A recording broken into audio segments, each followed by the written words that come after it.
चाहतनी हम शीतल कुंड में, गर्मी चढ़ल बा बड़ी हमरा मुंड में। अच्छा कोई गर्मी कर जाए झारो हेलल चाहतनी हम शीतल कुंड में, गर्मी चढ़ल बा बड़ी हमरा मुंड में।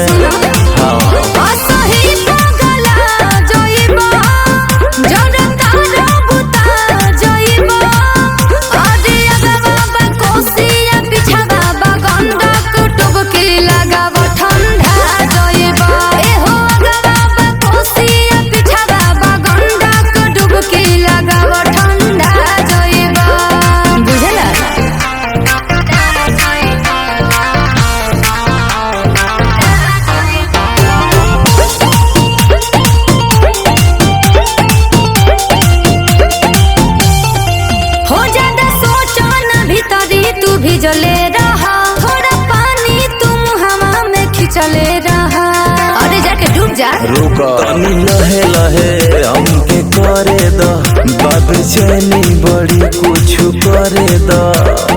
और सुना ज्योति हमें समा जाइबो, बाबू शांति तू पा जाइबो।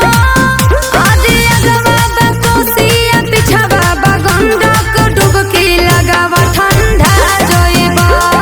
अगवा बकोसिया पिछवा बगंडा को डुबकी लगावा ठंडा जाइबो।